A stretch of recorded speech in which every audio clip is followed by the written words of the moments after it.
Hello. Hello. Welcome back to another wonderful episode of Metal Gear University. I am T. And I am Kay. Welcome to our first of a couple of 201 episodes. So you're saying we're not talking about 4 today? Kind of? Slightly, a little bit? I'll take kind of. Do you miss 4? Yeah, but no. No, I love talking about 4, and I'm being genuine here. The last episode of 4, I really enjoyed making it, and upon editing it and listening to it again, I'm like, One of your faves? I do. I do like it. But with that said, I am ready to talk about something else. It's funny because we have a couple of 201 ideas, and one of them was going to be a deep dive into each of the Beauty and Beast core members. And I thought, you know what? Let's take a little break. A little bit too, it's been MGS4 for almost a year, over a year, Yeah, about half a year. right? So I thought, let's take a little break. Let's calm down. Nice, chill, but researched episode. I Cool. promise you that, and I promise you all that. But everyone, welcome back. Thank you for always tuning in and joining us. As always, if you have an email that you'd like to send us, question, comment, concern, criticism, it's tkandm@gmail.com. That is itstkandm@gmail.com. We actually got a really funny email from, I'll just name you, Gray Fox Mando the other day, and it really made me upset because it was such a good idea. It was a good And idea. we're already almost 2 years into this podcast. Yeah, it's too late. Gray Fox Mando, thank you for the email, had reached out and they said, guys, what's going on? Missed opportunity that you both, you know, had. Missed opportunity for the two of you. At the end of every episode, you could have ended it with class dismissed. And then with the bell at the end. Yeah. Isn't that upsetting? It is upsetting. Great idea. First off, genius. I love you. Thank you. But Yeah, we're too deep. That's that one brain cell between the two of us. Yeah, I mean, like theoretically, we could start like now, and there's nothing wrong with that. But I'm a man of consistency, and if I want to be consistently wrong, I will be consistently wrong. It's honestly, Gray Fox Mando, great idea. Thank you for reaching out. Very good idea. You know how you're in school, you specifically, Mhm. you haven't had a group project yet, but sometimes it's always like members that are excelling in the group aspect and members that you're like, I wish they weren't on my team. Gray Fox Mando is someone where you're like, I would have never thought about that. Like, thank you for being here and speaking up. Mm-hmm. But alas, it is what it is. It is what it is. But just know, good idea. That was a good idea. But please reach out to us by email, on Blue Sky, Twitch. Love to hear from all of you. And especially considering, I was thinking back to MGS Con and I'm thinking about our panel. And I remember some people in the comments online during there was how there was an in-person portion of the convention. And Yeah, then online. we talked on the virtual con. The virtual con. And I remember people commenting like, ooh, do this character, do that. Yeah, I remember somebody wanted us to touch on Skullface a bit. And to that point, we're going to. Mm-hmm. Like, we have emails saved of topics, of ideas, and we're just waiting for the right moment to put them in here. But we read everything. We're so happy to just be a part of this community and talk. And so just want to say, like, we're reading, we're watching, we're listening. We're here. We see you. But T, you ready to talk about this little 201 topic we have going? I think it's a topic that I think is always, I see it constantly on Reddit, in the Metal Gear Solid subreddit or online. People constantly talk about it, and I thought it'd be cool to kind of maybe for us to broach it this time around. Yeah. Let's add our take to this topic. Another opinion on this topic that everyone had, but you know what? You didn't listen to ours, so there's that. But first, are you ready for a pop quiz? I am, because I wrote these questions. Oh, so it's up to me. Yeah. Okay, fine. Good luck. All right. So T. Yeah? Before you, I have 4 pop quiz questions. Are you ready? Oh, I'm ready. Bring it on. As always, listeners, join in. I never get any responses. I have yet to get any well, you know what? I lie. Some people respond, but not a lot. And I see who's listening. So I'm assuming everyone's just experts like us. No, that reminds me of in my world humanities class. I have a professor who puts all of his reading materials on the blackboard. So we read it online and then we come to class and he's like, I know that some of you are not engaging with the material. Do you know how I know? Because on my end, I'm able to tell who's been clicking on it and for how long they've been clicking on it. And he said to one person, he was like, He shouted them out? no, not by name. He was just Oh. like, for one person, he was like, one person is an extremely fast reader. They opened it for just 1 second. Talking mad shit. I was like, good on you. Talking mad shit. Yeah, talking mad shit. So I kind of feel like that guy right now. Oh, okay. I'm like, Tom got a critical eye on all of you. I'm like, no, nobody's doing these quizzes. We're just doing it for ourselves. You're all failing this course. Class dismissed. Pop quiz question number 1. Okay. T. What was the name of the game that Kojima first worked on? Or I guess he was first credited for. Okay. This actually, I actually remember this because we were talking about it on 4. And What, during a previous episode? not our previous episode on 4, but we talked about it during 4. Oh, okay. And it was Penguin Adventure. Sunny plays it on her PSP. You are correct. Yeah. Look forward to a 201 on Penguin Adventure one day. The inner meanings of Penguin Adventure. Question number 2. Okay. Name a video game that Kojima worked on that is not Metal Gear, Death Stranding, or Penguin Adventure. That would be Police Knots. You are correct. All right. Yeah. There are about maybe 3 other games. You could do Snatcher. I Zone of the Enders, kind of. That was like a different director, but Kojima had his hand in that. Boktai? Is that what it's called? Boktai. Yeah, he did Boktai. You see, so it's a couple. Yeah. There's a couple. And soon to come, about 2 more games. Fizzant and OD. Mm-hmm. So soon come. Mm-hmm. You are correct. Did I say that? You are correct. Oh, thank you. Thank you. Question number 3. What year did the iconic and treasured demo PT release? It's okay. T. That is just unfair.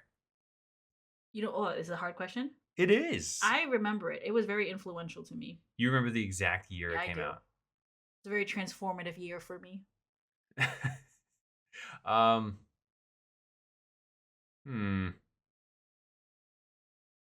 Ooh. 2015. T. You are incorrect. It happens to the best of us. It's okay. The correct answer is 2014. Damn it! 2014. I was so close. You were. It's okay. I mean, I know you're probably trying to forget that PT was ever a thing. No, I just thought it was 2015. Well, I'm saying. I mean, it was a very traumatic PT. That whole. I mean, that's kind of a little bit of what we're going to talk about today. That whole era of like Konami and Kojima and PT, Silent Hills, Metal Gear 5. It's a little bit of what we're jumping into. But before that, last question. Okay. Question number 4. Hit me.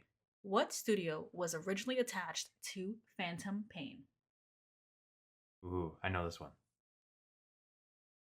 Moby Dick Studios. You are correct. Yeah.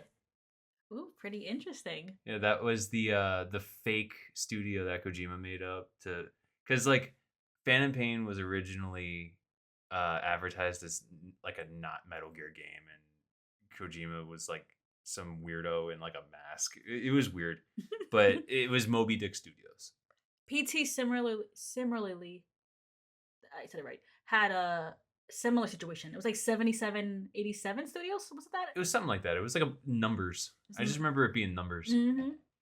You are correct. Yeah. Good Thank job. you. All right. 3 out of 4 isn't bad.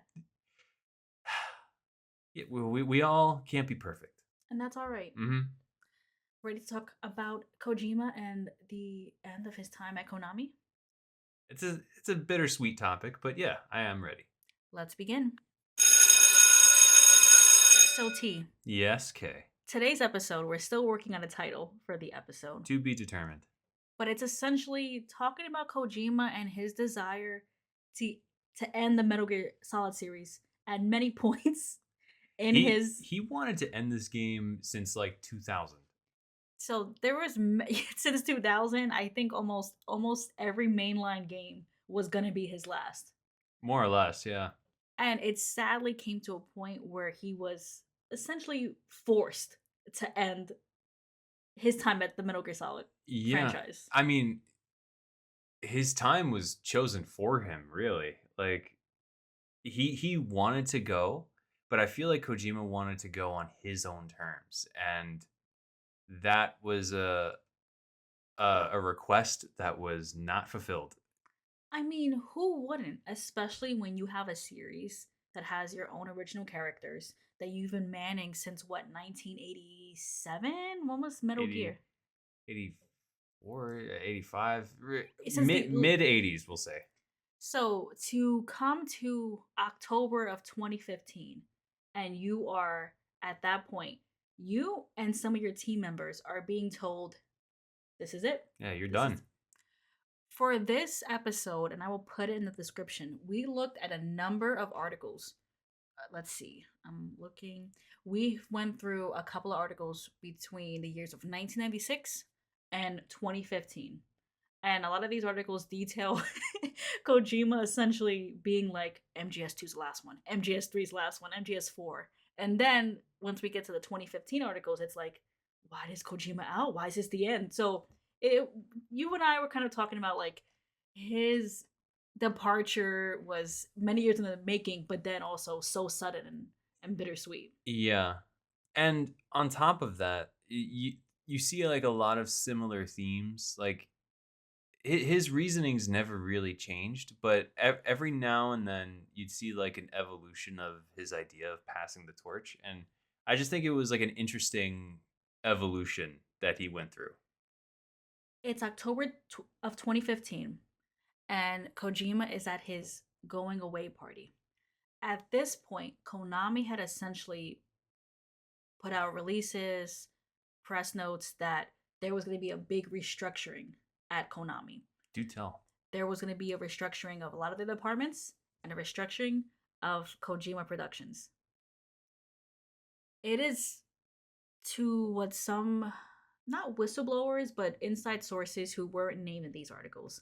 But essentially, people were feeling that Kojima was being pushed out. Back in 2015, in these articles from, I want to make sure, from Polygon and GameSpot and the New Yorker, they essentially say that MGS5 had a really big budget for a game at the time. That game allegedly cost $80 million to make. I could imagine. Like the sourcing of all of that music, and I could I respect Kojima's vision, but I could totally understand like some sort of like producer at Konami going like, "Dude, why?"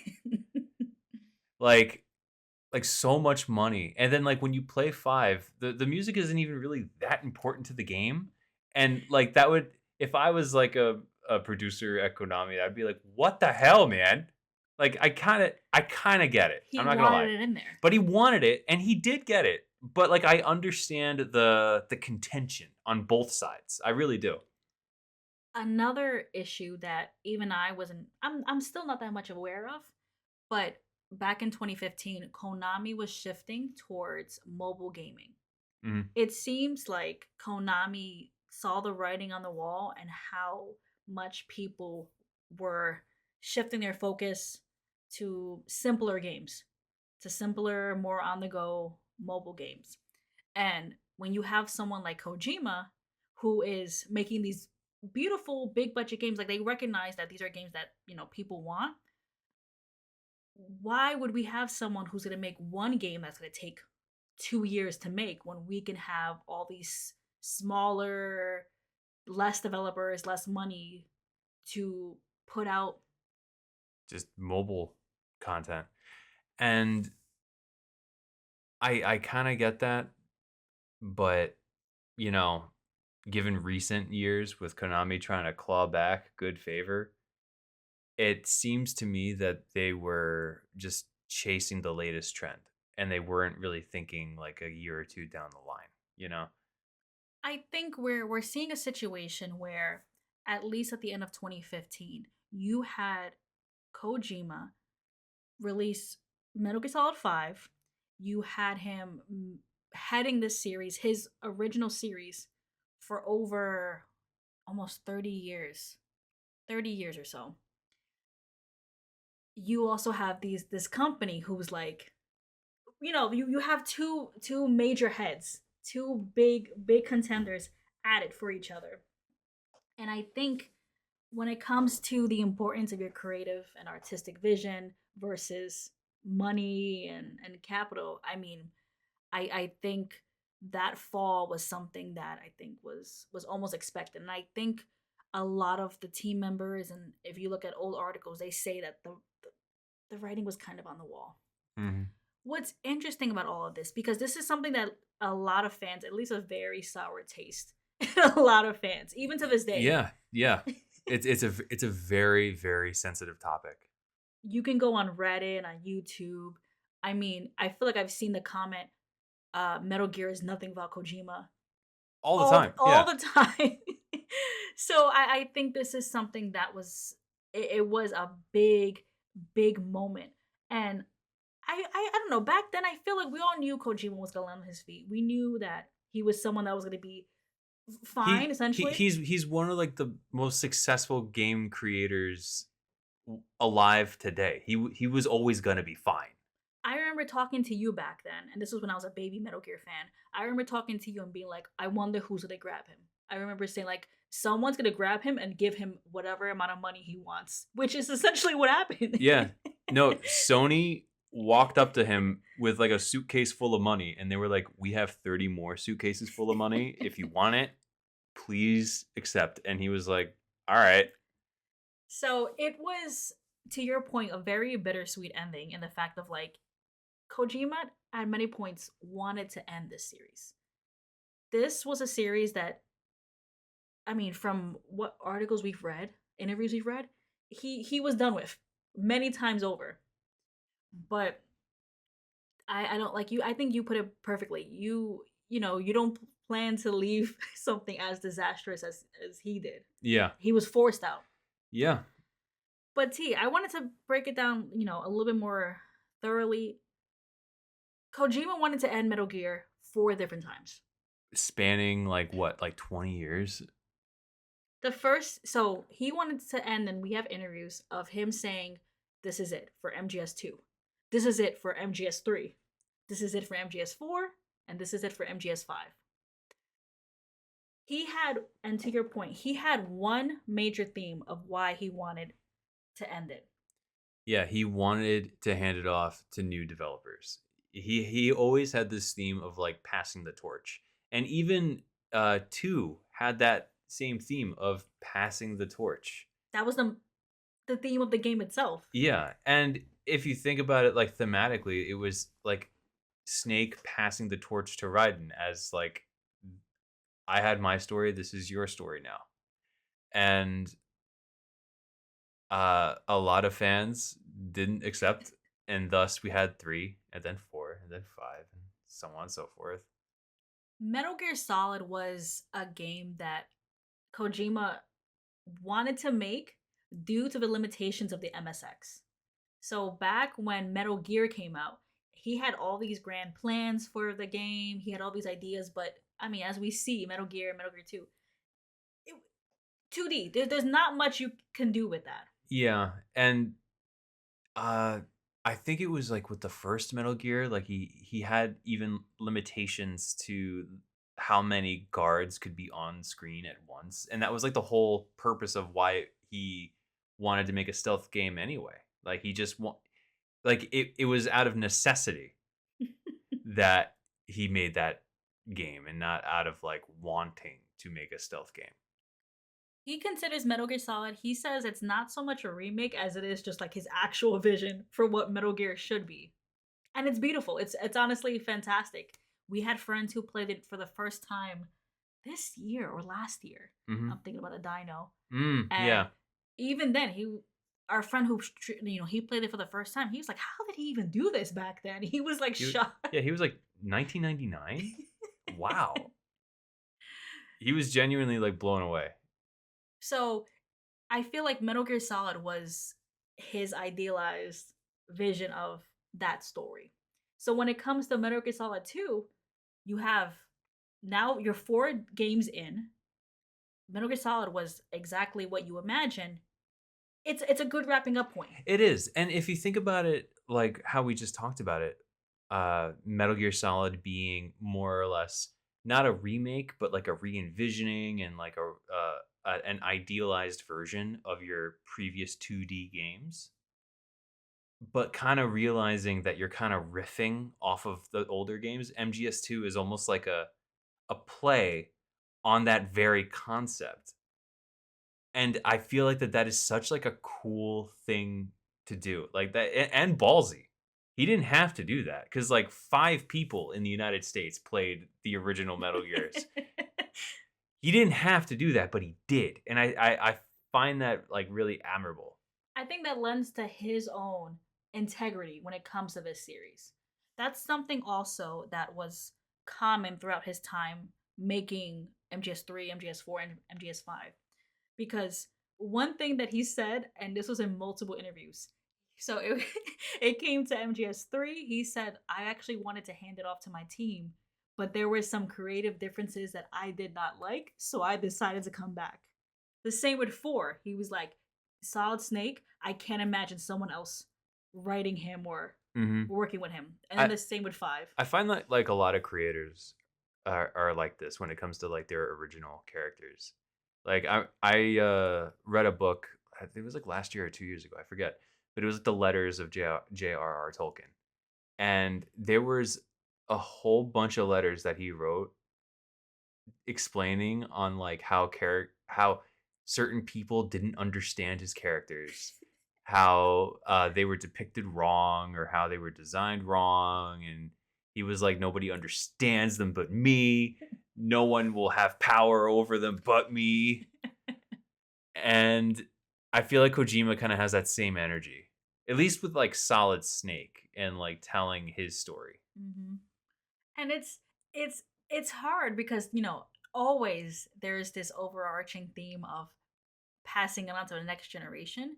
But then, you're the head of making Metal Gear. You're the head of like, you're the director. Yeah, So it's like how am I can just jump in whenever I want. There's that power in knowing like, no, no, actually I'm it's coming me. back. And then on top of that, with each game that passes, it only gets more and more bigger, and it gets more and more harder to quit. And then not even that technology increases so much, what's even possible, it expands. So now you're finding yourself spending more time to make games, and it is, you know what I mean? Like I feel like the difference between what you can do in MGS2 and MGS5 is It's almost like 2 completely different games entirely, which reminds me, there was a quote that he did when he was talking about, making MGS4. Okay, so he said, "Of course, I can't tell you in detail what I want to do." And he's talking about, like, a new unannounced game. "I have many ideas that's piled up inside me, but there's this one special idea that I've been thinking about for the last 2, 3 years now, and it's the idea that I will concentrate on now. And since this is something totally new, I can't ask anyone else to do it for me. This is something I have to make for myself, and that's why I have to sit down and concentrate on this only." And to me, I feel like he was thinking of Death Stranding why so. because he's basically talking about in that quote, if I don't make a new game, I'm going to end up using the ideas for that new game in my next Metal Gear title. And if you look at the gameplay differences between Metal Gear Solid 5 and Death Stranding, there are many intersections that are identical. Especially when you play Death Stranding 2. There's like so many instances where I was playing 2 and I was like, this is just Phantom Pain. This is just more Phantom Pain. Mm-hmm. And even when he was talking about hold on. When he was talking about 5. So in a way, I guess I'm taking advantage of that to try new things. Because every time I work on any game, be it Metal Gear or something else, I try to make new things. So for me, my challenge right now, working on Metal Gear, is while preserving the elements that make it Metal Gear, to do all the new things I really want to do. To me, he Metal Gear Solid 5 sounds like a prototype for Death Stranding. I think also it's back to this idea of like, I want to relinquish control of this series so I can do new IPs. But at the same time, you guys don't understand my OCs. You know, like, Yeah. so he's like on that tightrope of like, new game, but also don't fuck up Metal Gear. New game, but don't mess up these characters. I could not find any articles that I trusted that were about like how is it to work with Kojima. But like I wonder too, like how on top of people is he? Yeah. I mean, I remember that there was some sort of documentary that we were watching. And there was like a guy, and I think it was during the development of 2. What Death Stranding too? No, of MGS. Metal Gear Solid 2. I believe so anyway. I could be wrong. And it was I think a Kojima Productions type of like in-house documentary. Yeah. So like I'm we're never gonna know really, but I'd love to hear of like how it truly is to work with Kojima because you wonder too if like how intense was he when it came to people working on this series? Because of course we have Revengeance. That was him allowing a team to work on a Metal Gear game, and it's a side game. It's not Solid Snake. It's Raiden, Mhm. but it's completely different than the mainline games. Yeah, it might as well be a completely different game entirely. So when it comes to the snakes, what is it about them that he cannot relinquish control of? I feel like at least for Solid Snake, there's a lot of uh Kojima's personal feelings in that particular character. And I feel like with Big Boss as well, but I feel like that's more of like a political thing than like a personal one. Mm. Like in 4, he talks about how what's a quote from 4? So the quote I was looking for was, I also feel that this is true for me as well. I make game after game and I feel like I'm aging too. It's one of the messages I'm trying to get through. Lastly, there's some black humor pointed at Metal Gear, which is over its prime now and is now descending, just like Snake. Mm. So I feel like Kojima in terms of like making 4, he views Snake as like this old guy out of place, out of time, and I feel like Kojima felt like that too. Hmm. And I feel like Solid Snake was more of like a place where he could kind of like vent about his personal feelings. Hmm. His anti-war message, his idea of like again the importance of passing on information and hope to the next generation. And I think his original ending for Metal Gear Solid 4 also it's not in line with those messages, but kind of the finality of okay, Like like these characters are done. I want to be done. So Not in like a forever sense, but like it originally he wanted to kill off Snake and Otacon. and Otacon, and everybody hated it. So he was like, okay, maybe not. But like he was so ready to move on. The only way for him to conceivably move on is if he just rips off the band-aid and it's like, what if I just kill them? And now I'm free. And it's kind of funny because it happened earlier, but with like MGS2, it's like it's the end. That should have been the end of Solid Snake's story. And who do we get in 3? We went even further back in time to Big Boss. And I that's kind of in line with why I think he kept coming back to this series and he continued with 3, 4, and 5 was this commitment to the story and the message. if this series is gonna go on, I want to make sure that the message stays right. Mhm. That it stays. 3 was about, it's of course Big Boss when he was okay. And, this anti war, for the community, for the world type message with the boss. 4 was, as we talked for over 6 months, you know what I mean? We don't have to hash that. And then 5, which is just the evils of the true evils of war. Yeah. I feel that by the time we get to 5, like, I truly do feel that, like, there's bits of Kojima in that as well, but I think it's mirrored in a political way, where, like, Kojima is, like, Big Boss, and Kaz and everyone else is, like, Kojima Productions, and then you have Cypher, which represents Konami. I really do feel like Oh, that was the like, because like, he has his own band of men who's loyal to him, and they wanna change the world, and then you have evil Cypher who's over there, and they wanna come and control him. They wanna induce him and make him his own private military, and Big Boss is like, "No, I'm not gonna do that," and then Cypher comes in and blows up everything. maybe. I mean, Maybe. it lines up, you know? I mean, considering that 5 was his last game, and we know that shortly after its release, he was let go or he left, could be. I can imagine that that breakup between them was a lot longer than It was a few probably months. years in the making. So, art could, reference real life. Who's to know? But do you feel like society and like Metal Gear fans, like there some people really don't fuck with 5? Do you think it's kind of like felt that way due to Kojima being kicked out of Konami? Like, do you think it's scarred by that, or do you think it's kind of a loaded question, but do you think that's part of it? Oh, for sure. I there are legitimate things to criticize 5 about. I think there's things to criticize about every Metal Gear game or any game that Kojima has ever worked on. Games in general. Like, it's okay to, like, criticize things that you like.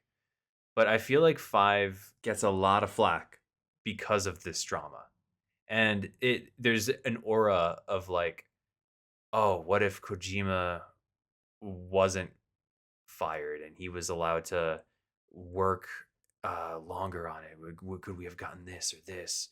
And I mean, people know, and I guess people have like clouded their minds to this, but like, things get cut from games all the time, all the time. And there's no way to say with 100% certainty what was something that Kojima wanted to include and couldn't because of time, and what was something that Kojima was like, never mind. There's no way to really know. There's no way to know. And I think that that sort of environment breeds this sort of like hatred towards this game. Not to say that like 5 is like super hated. I feel like there's like a passionate minority of people that are like, we hate 5. Yes. But I feel like for the most part, like 5 is as celebrated as any other Metal Gear game. At least in my opinion.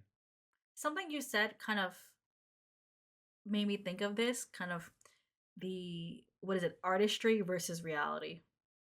In that, like you said, in a perfect world, he would have had all the time to work on this game, and he would have had all the money, and he would have been able to stay with Konami forever, But then you have the reality of capitalism and product and money and I just in this kind of world too, this environment, it really makes me wonder.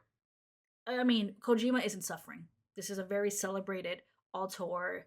He is at Sony with a blank check, essentially. He's not hurting, but he is. I think there is this aura of like cash really does rule everything. That's part of the Mhm. reason why he was kicked out. You know, it's also cash right now from Sony's allowing him to make his new IPs and his new ideas.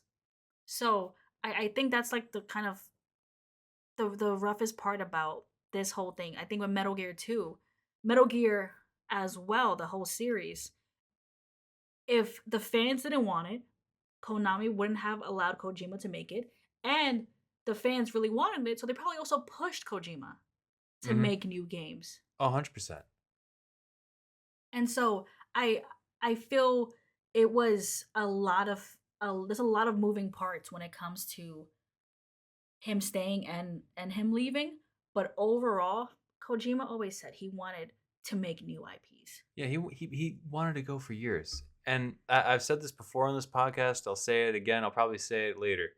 The end result that what we have right now, Kojima wanted this, and it might not have played out the way that he envisioned it in his head, but at the end of the day, there's a new generation of developers handling Metal Gear. Now, whether they make something new with it, we'll see. But people are making Metal Gear with Kojima not involved. Kojima, at the same time, is making new IP.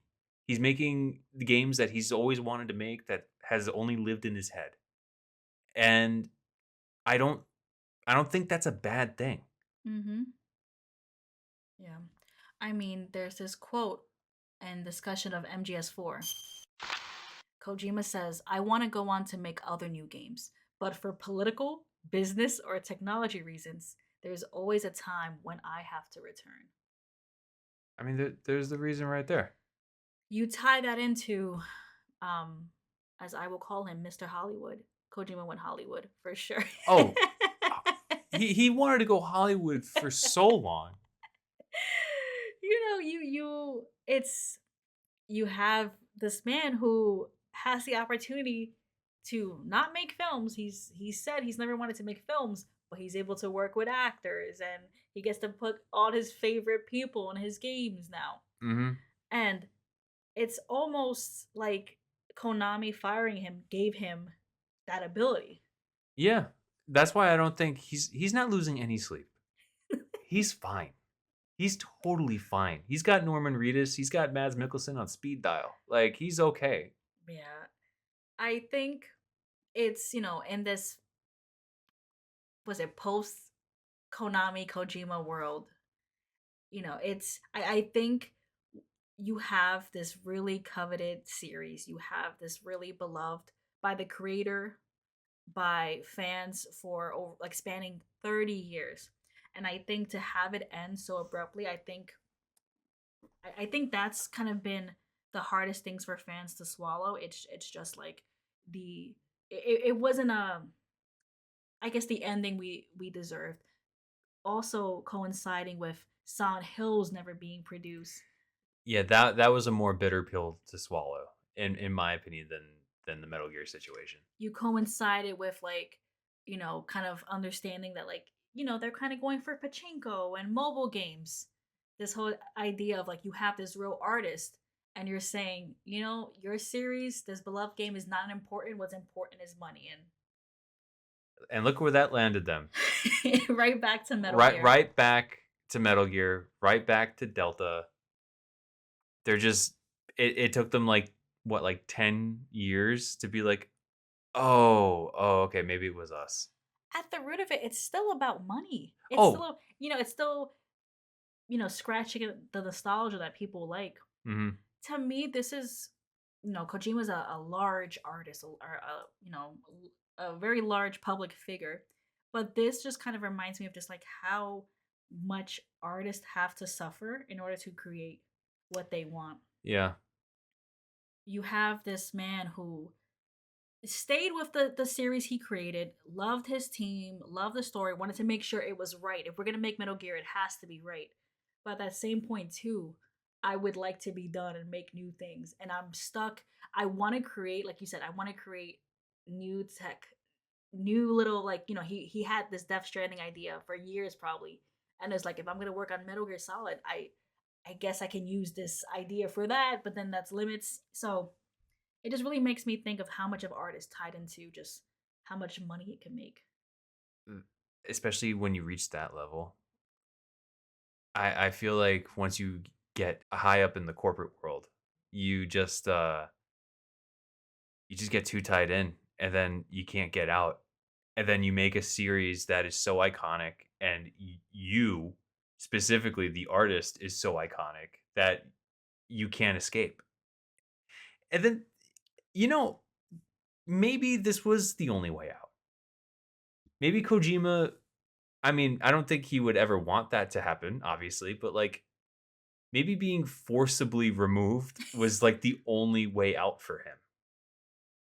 Cuz like he was too big, Metal Gear was too big. And he probably would have felt like I have to always come back as a producer or something. I always have to have my hand in it to make sure the message is right. Yeah. I don't know. It's kind of sad to think about. Like, I mean, kind of compared to what you said with like Rising Revengeance and Five, he he was there to make sure they got these characters right. Mhm. And he talked about, passing it on to the younger generation, but he was always at the head of it and also always telling people, no, we can't do this. Like, so maybe being forcibly removed was the best thing for him, but it's just that's a rough thing to think about. No, and it's something that like I'm not even 100% married to. I'm just thinking in terms of like Kojima unable, at least it seems to me. He seems like he was unable to truly divorce himself from Metal Gear, which is understandable. That I mean that's his baby, you know? But like in the act of not separating yourself with each entry in this series, it just cements you more and more in place. And it's like you can't leave. And maybe the only way to leave was to get fired, you know? Mm-hmm. And I don't like that. I don't like saying it. I'm just like thinking if you're in that deep, how else can you get out? I mean, if you've been making a game since '87 and it's now 28 years later, What can you do? what are you gonna do? Yeah. I think of George R. R. Martin, where That's a perfect example. the failure, not the failure, but the end of Game of Thrones and the way it dipped so quickly. But then he went on to help write Elden Ring. Mhm. Like Game of Thrones, I feel like was a part of my life for how many years? 5 years. More than that. It was around for so long, and then once he left and it failed, he he's not. I mean, he literally isn't writing any more Game of Thrones stuff. He's doing other projects. Yeah. But it took a crash. You know, it is kind of funny how he has been stuck on making Winds of Winter for like 15 years. And yet, when Miyazaki knocked on his door and he was like, "Hey, I know you're really busy writing that book. Could you like write lore for my video game?" And it seems like he did that in a day. He was like, "You got it." I mean, there's nothing like starting a new project. I mean, you and I have seen people who that's their favorite thing to do: start a Mhm. project and never finish it. Yeah, that's true. So it's nothing like starting a new project, and it's a fresh, clean slate.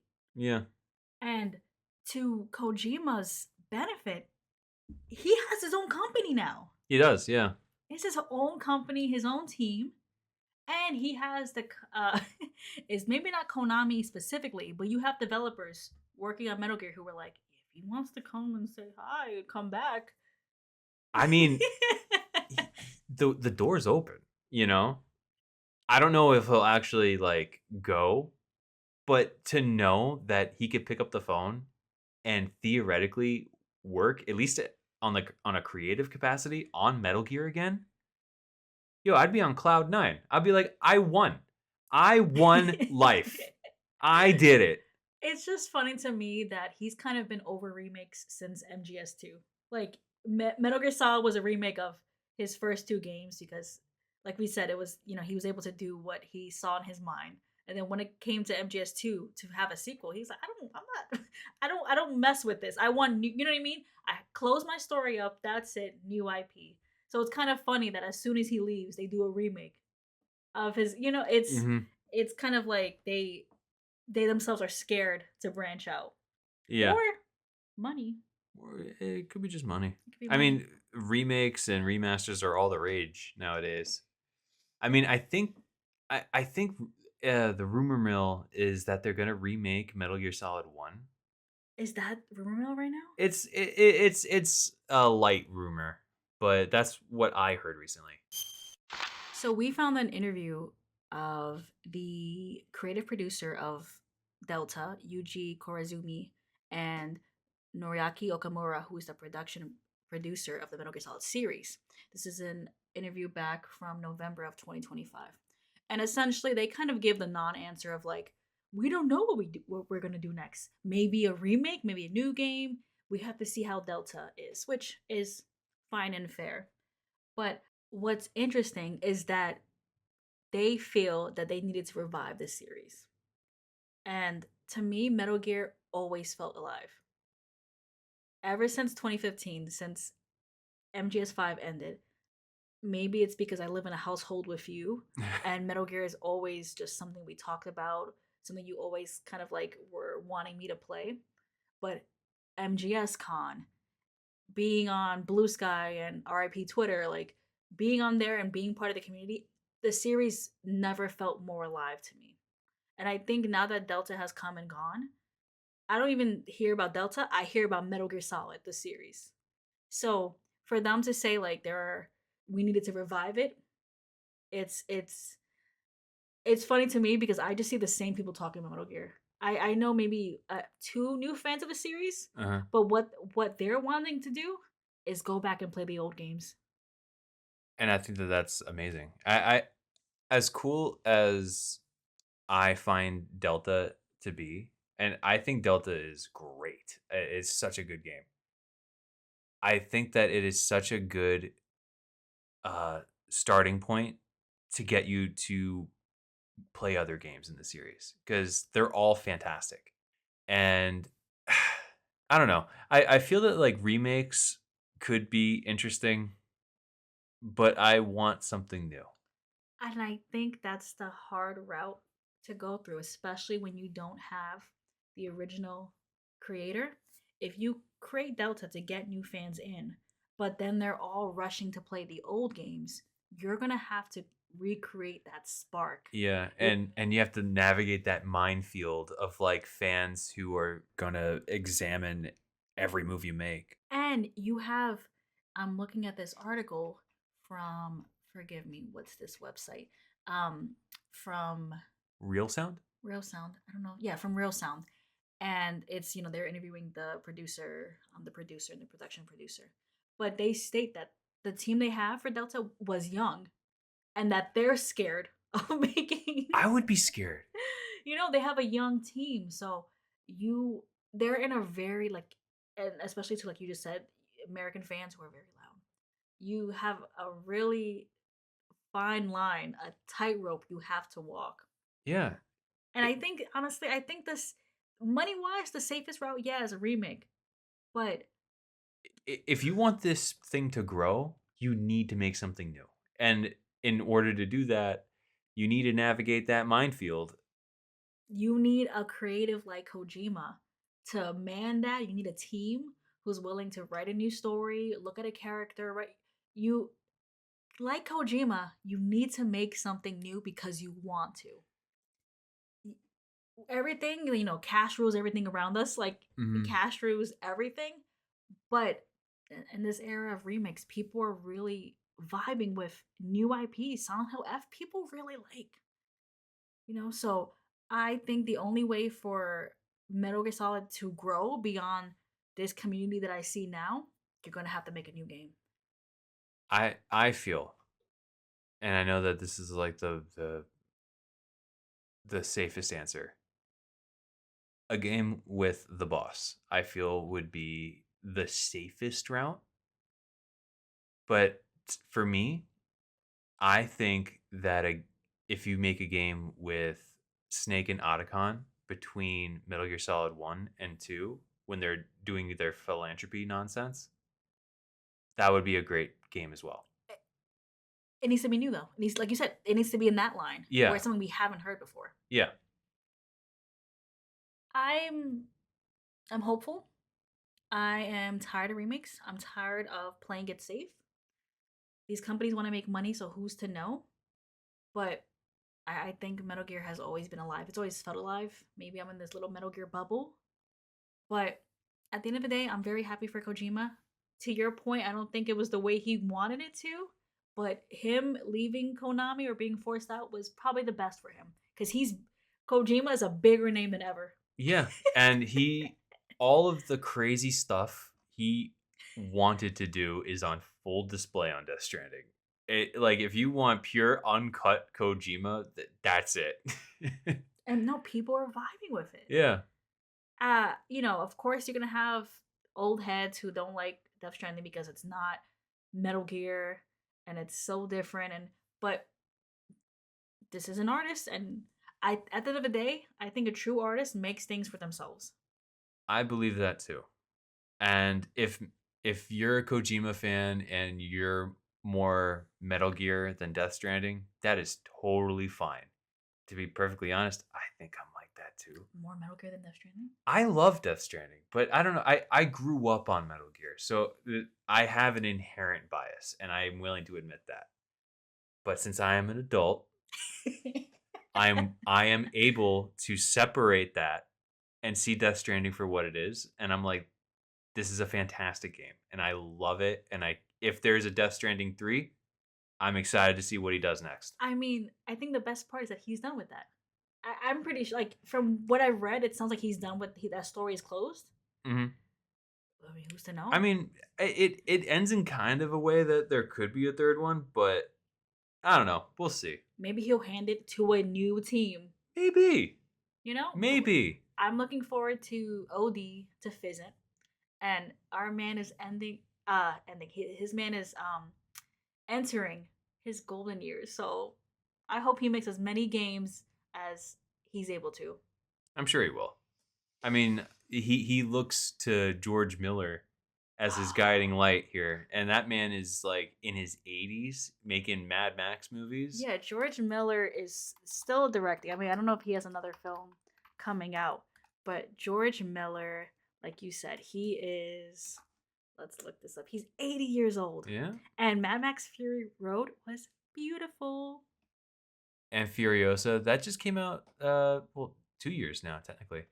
But yeah, he is an elderly gentleman making movies of high quality, mind you. So I feel that Kojima looks to that and he's like, yeah, maybe I'll be okay. Yeah, because George Miller has 20 years on Kojima. Yeah. So no, that's Kojima is in his in his prime of 62. And look, it's not like what he does is a very physical thing. You could do this when you're old. You can. Yeah. But honestly, I kind of I'm not gonna lie, I'm kind of agreeing with you. I think him getting ousted was the best thing for his artistic vision. I believe it. And with that, I think we'll call it. Okay. We are going to include every little interview and excerpt we found in the description. I would recommend reading them. It's kind of a nice glimpse of the past. There's like articles from him back in like 90, what I have here, 96, 97. It's kind of cool to see it like little things weaved into future games, like what you said about Metal Gear Solid 4, where he's like, I have this idea I've been thinking about for 2 to 3 years, and it has to be Death Stranding. It has to be. Because like, if you look at the gameplay for 5 and you look at Death Stranding, what else could it have been? So it's pretty cool. I'll link them all. But other than that, everyone, thank you for listening as always. Excited to do a 201. We'll figure out what to do in 2 weeks for the next 201. Yeah, we got some ideas. We got it. As always, you can email us at itstkandm@gmail.com. That is itstkandm@gmail.com. T, any parting words? No, I have schoolwork. I'm sorry to everyone, but I must go to school. No parting words. That's just it. I school. My life school now. You'll be seeing a lot more of Kay doing stuff. So this is Kay taking over for TK and for a little bit. T is on his. You're on your way out. Yeah, much like Kojima. I am moving on to better things, i.e., reading the Odyssey for my World Humanities class. Okay, everyone. Bye. See you Bye, later. guys. Class dismissed.